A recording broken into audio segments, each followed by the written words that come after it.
ఈ విషయంలో జరిగే కొన్ని సంఘటనలు జనాలను ఎప్పటికప్పుడు ఆశ్చర్యానికి గురిచేస్తూ ఉంటాయి. పాము పాలు తాగడం, విగ్రహం నీరు తాగడం, ఇలాంటి ఆశ్చర్యకర ఘటనలు ఇప్పటివరకు మనం చాలానే చూసాం. అయితే తాజాగా ఆంధ్రప్రదేశ్లోని చిత్తూరు జిల్లాలో ఇలాంటి ఒక ఘటనే ప్రస్తుతం జనాలను మైమరిపిస్తోంది. సో చిత్తూరు జిల్లాలో ఒక శివాలయంలో, ఐరాల మండలం చిన్న వెంకటపల్లి శివాలయంలో ఒక శివలింగానికి నువ్వుల నూనెతో అభిషేకం చేసిన పూజారికి ఊహించని పరిణామం ఎదురైంది. ఆయన నూనెతో అభిషేకం చేస్తుంటే ఆ నూనె శివలింగంపై పడగానే పాలలా మారి శివయ్యను అభిషేకిస్తుందని జిల్లా వ్యాప్తంగా తెగ ప్రచారం సాగుతోంది. దాదాపుగా 800 ఏళ్ల క్రితం నాటి మృత్యుంజయ శివాలయంలో జరుగుతున్న ఈ అద్భుతం ఇప్పుడు సోషల్ మీడియాలో తెగ వైరల్గా మారింది.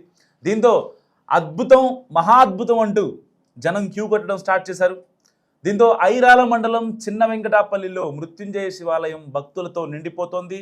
భారీగా క్యూ కట్టారు జనాలు. సో గత మే నెలలో ఆలయ పునర్నిర్మాణం చేపట్టిన స్థానికులు కుంభాభిషేకం నిర్వహించారు. గత 10 రోజులుగా శివాలయంలో రుద్రపఠనం కూడా జరుగుతోంది. ఈ నేపథ్యంలోనే ఆలయ అర్చకుడు రాజేష్ స్వామి శివలింగానికి నువ్వుల నూనెతో అభిషేకం చేస్తుండగా పాలుగా మారుతున్న వైనం ఆశ్చర్యానికి గురిచేస్తుంది. సో అద్భుత ఘటనగా భావించి ఆ నోట ఈ నోట అందరికీ తెలిసిపోయింది. దీంతో చుట్టుపక్కల గ్రామస్తులతో పాటు స్థానికులు చూసేందుకు తరలి వస్తున్నారు. సో నూనె శివలింగంపై పోయగానే తెల్లగా పాలవలే ఎలా మారుతుందో తెలియక ఆశ్చర్యానికి గురవుతున్న భక్తులంతా శివలీలనంటూ భక్తి శ్రద్ధలతో మొక్కులు చెల్లించుకుంటున్నారు. అద్భుతమంటూ ఆశ్చర్యానికి గురవుతూనే ఆధ్యాత్మిక చింతనతో మైమరిచిపోతున్నారు. అయితే సోషల్ మీడియాలో ఈ వీడియో చూసిన చాలామంది తమదైన శైలిలో కామెంట్స్ చేస్తున్నారు.